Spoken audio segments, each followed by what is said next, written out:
Անվտանգության մասով ասեմ ձեզ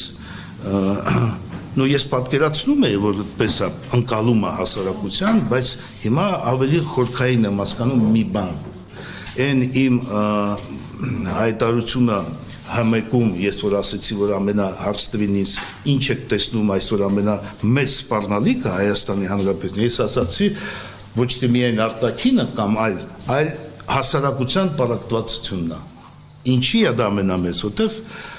շատ լրջագույն պարակտվածություն ունենք տարբեր ուղղություններով եւ եթե դու ունես այդպիսի հասարակություն դու ի վիճակի ես լուծել որևէ մի հարց ներքին սպառնալիքները չես օգնես նույնը արտաքին Մեր հասարակությունը այս անվտանգային հարցով ապակատեղ եւ ինքը լավ չի պատկերացնում ինչ է տեղի ունեցել, պատճառները, իրական ոնց է եղել, ում դեմ ենք մենք կռվել, ինչի է այս զարգացումները գնացել, ասենք թե հարցեր են տալիս, ինչի են հրաման տվել նահանջել Դա ուզում ասել, որ պատկերացում է, որ մենք հատուկ հրաման են տվել, որ զորքերը նահանջեն, դա այդպիսի բան չի եղել, կամ այլ հարցեր, ինչի պարտիզանական պատերազմը չենք սկսել, նո այդպիսի հարցեր։ Ես դա վերագրում եմ նրան, որ մեր մոտ այս հարցում անվտանգային եւ անցած փուլի պարագայում հստակություն չկա, էքսպերտային մակարդակով պատասխան չկա, ինչի ենք մենք պարտվել Բայց եթե մենք մոտնանք պրոֆեսիոնալ այդ հարցին, հստակ պատասխան կա։ Երբ է սկսվել այդ մեր թերացումը, ինչ ուղղություններով եւ ինչի է սա բերել այս վիճակի։ Հիմա դուք ուզում եք արդարացնել պարտությունը, թե ուզում եք մեկնաբանել, թե ոնց Չէ, թե նախկինից գալ որ ես ձեր հարց չեմ տվել։ Այստեղից է պարտությունը սկսվել, որ կարգապահություն չի եղել։ Ես եմ հիմա խոսում եմ դու հարց կտալ, հեղա, հա, չեք շեղի ինձ, հա, ուրեմն դա է, պետք է հասարակությունը իմենա իրական պատճառները մեր պարտության, և այստեղ, ուրեմն ինչ կա, ինչ ենք տեսնում, նույն պատմական հարցերին, եթե անդրադառնանք, նույն մոդելը մենք ունեցել ենք 18-20 թվերին, որը մինչև հիմա մարդիկ իրականությունը չեն պատկերացնում Ալեքսանդրապոլի պայմանագիրը ինչ է եղել ով է ստորագրել ինչ են կորցրել դրա արդյունքում Մոսկովյան պայմանագիրը ինչ է եղել ով է ստորագրել ինչ վնասներ են կրել հասկանում եք եւ այստեղ ես ուզում եմ ձեզ մի փաստաթուղթ ցույց տամ նո որտեւ այս հարցը պահանջում է ես դրան կանդրադառնամ հետագայում ոչ թե այս նախընտրական փուլում այլ հետագայում կներկայացնեմ հիմնավոր թե ես ոնց եմ տեսնում պատճառները ինչու է եղել։ Հիմա նայեք, սա մեր ռազմական բյուջեն է 95 թվից։ Հիմա նայում ենք։ Սա 95 թիվն է, կապույտով դա մեր բյուջեն է։ Ծինանագույնը դա Ադրբեջանի բյուջեն է։ Հիմա նայում ենք, տեսնում ենք, չէ՞։ Սա է մերը սա է։ Ակնետը չէ որ իրանք պատրաստվում են պատերազմի 2006 թիվ սկսում են պատերազմի պատրաստվել մենք ինչ ենք պատրաստվում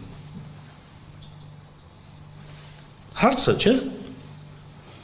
դե հիմա պետք է պատասխան տանք ինչի մենք մեր բյուջեն չենք բալանսավորի Ադրբեջանի բյուջեի հետ թող ասեն օբյեկտիվ պատճառներ եղել է թե չի եղել Նաև ասենք թե հիմա, նայում եք հիմա այս ժամանակահատվածը 22-ից հետո նույն ձևի Ադրբեջանի բյուջեն աճում է, մեր բյուջեն աճում է, բայց համաչափ չի, մենք բալանսը չենք ապահովում։ Մենք կարող ենք այս սրա հիման վրա եզրակացություն անել, որ մենք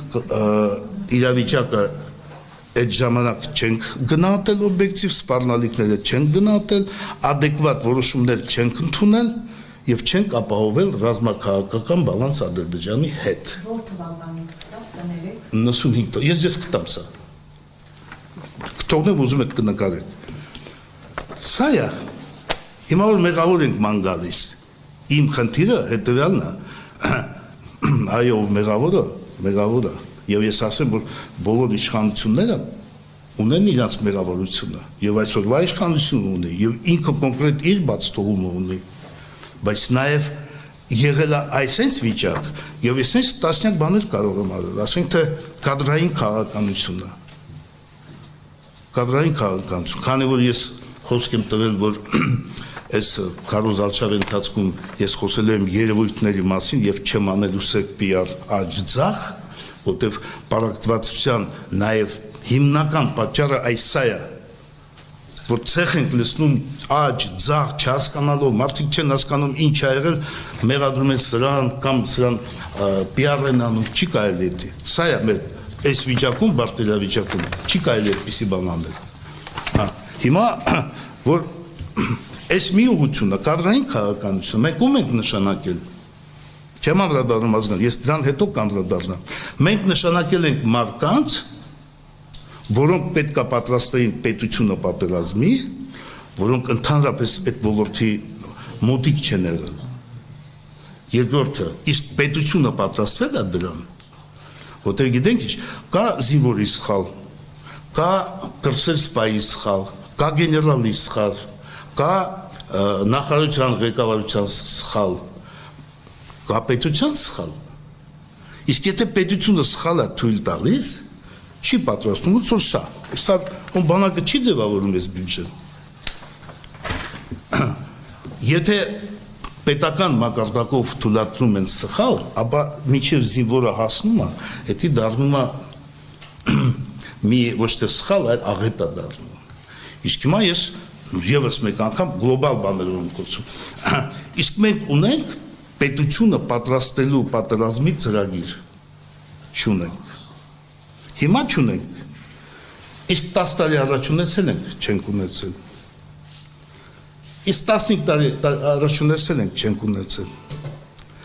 Պատերազմումը ոչ թե բանակը, այլ պետությունը, երեքից մեկը հարց է տալիս, ասում է, բա գեներալները չգիտեմ ինչ արեցին։ Դե ես հասկանում եմ, հասարակ մարդը իր պատկերացումը դա է։ Բայց գեներալները իրականացնում են ծրագրերը պետական։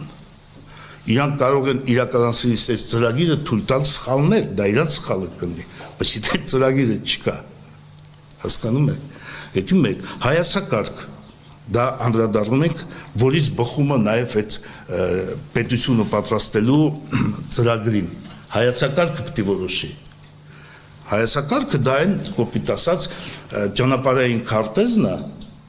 որը պատրաստում է ցույց է տալիս, թե ինչպես պետք է պատրաստենք պետությունը պատերազմի, անվտանգություն ապահովելու,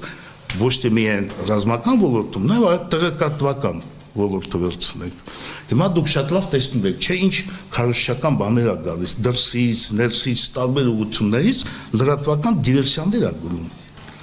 Մեր պատմությունն են ներկայացնում այլ ձևեր, որտեղ պարզ է, ամեն կողմ չեն գտնում, ոնց դուք ասիք Հայաստանն ու Ավստրիան են։ Պետությունները իրանց շահերը ունեն այստեղ եւ իրականացնում են դա։ Կա այստեղ անվտանգության խնդիր, իհարկե կա։ Մենք պայքարում ենք դրա դեմ, ոչ։ Հենց մի ինֆորմացիա է տրվում, կեղծ, որը վնասում է մեր ապակողմնորոշում մեր հասարակությանը եւ բոլոր ոլորտներում պետք է լիներ անվտանգության այդ հայացակարգը, որը պետք է ապահովել։ Հիմա սա է խնդիրը։ Դամար մենք խնդիր ենք դնում, դամար մեր հայացակարգի առաջի կետը մեր ծրագրի դա է ստեղծել փոփոխող աշխարհում նոր հայացակարգ, որը համապատասխանում է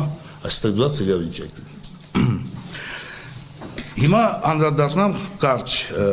զինադատարի մասով, ոնց որ միտքը շարունակենք, որ հիմա լրանում է դե տարբեր տեղերում ասում են մայիսի 12-ին է ստորագրվել, բայց չէ, դա չի եղել։ Ասում են Բիշկեկյան պայմանագիր, այդպես էլ չի եղել Բիշկեկյան։ Սա եղել է գործընթաց զինադատարի։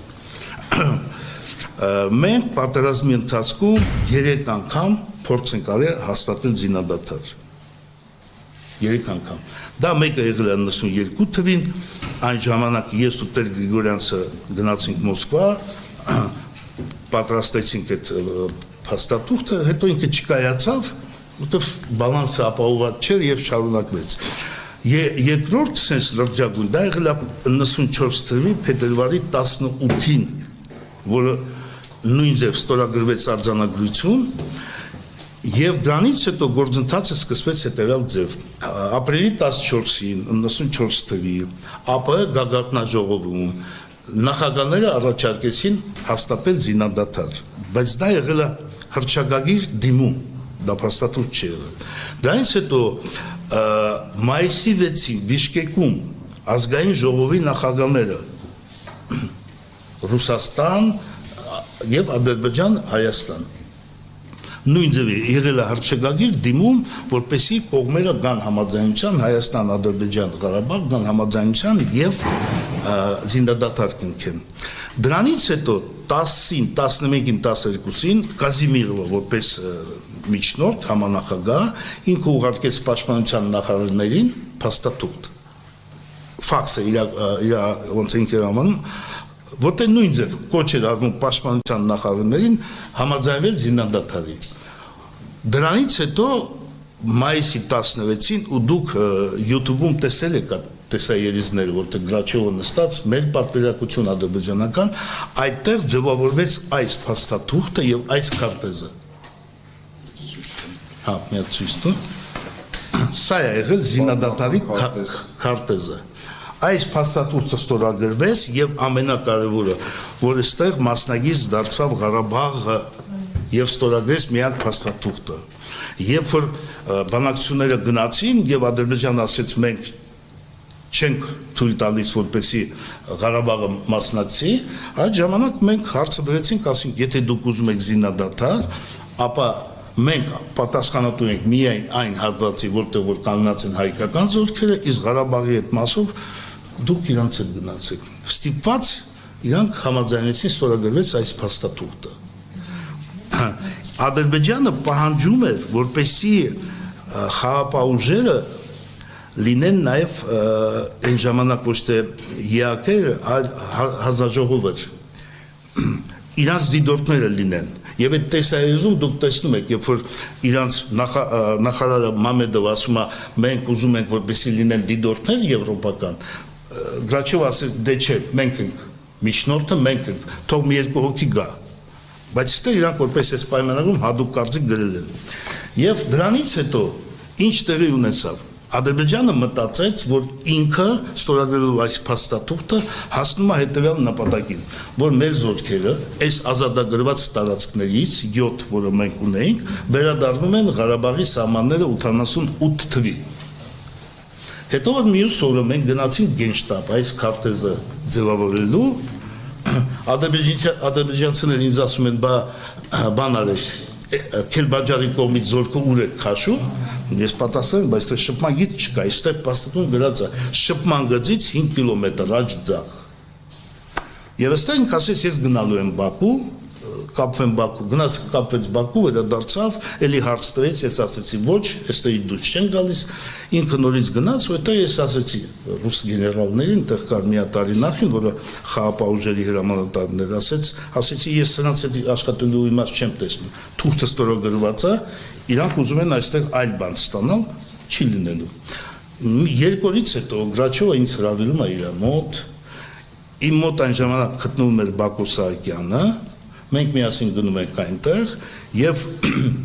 Գրաչովը դիմում է ինձ, ասում է դուք պատրաստ եք կատարել այս փաստաթուղթը, ասում եմ իհարկե մենք ստորագրենք եւ պատասխանատու ենք։ Դիմում է պաշտպանության նախարարի Ադրբեջանի իր պատվիրակությունով, ասում է դուք պատրաստ եք, նա ասում է ոչ։ Քանի որ չեն վերադարձվում տարածքները, մենք այս փաստաթուղթը չենք կարող սկսել խվում անել Հեյդար Ալիևի վրա, չենք կատարել, Գրաչովը ասեց դե դուք ինձ խայտարակում եք, մենք արդեն ամբողջ աշխարհով հայտարարել ենք, որ մենք զինադադար ենք կնքել, իսկ դուք հիմա ասում եք ոչ, ու այստեղ մի հատ լուրջ բան ասեց, ազդեցիկ ասեց, եթե հայերը Բաքու մտնեն, դուք իմ հետ կապվեք, եթե հեռախոսը չեմ վերցնի, ու դուս եկավ։ Դրանից հետո ինքը մոտեցավ այդ հրամանատարին, ասեց, խնդրում եմ 5 րոպեով հանդիպում կազմակերպեք, նա ասեց ոչ չի լինի այդպես, ինքը ինձ մոտեցավ, բայց պայմանագիրը պետք չի մեզ, եկեք մենք մի անգամից անցնենք մեծ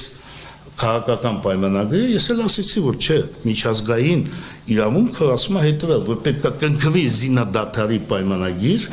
կողմերը ստեղծվի իրավիճակ, երբ որ կարող են բանակցել, իսկ խաղաղ ուժերը ֆիքսում են շփման գիզը եւ թույլ չեն տալիս, ասենք թե տարբեր, ասենք թե միջադեպեր որ լինեն։ Ասի դրանից հետո միայն, ու այտենց սա ավարտվեց ու սա մտավ ուժի մեջ։ Հետագայում ինչ եղավ,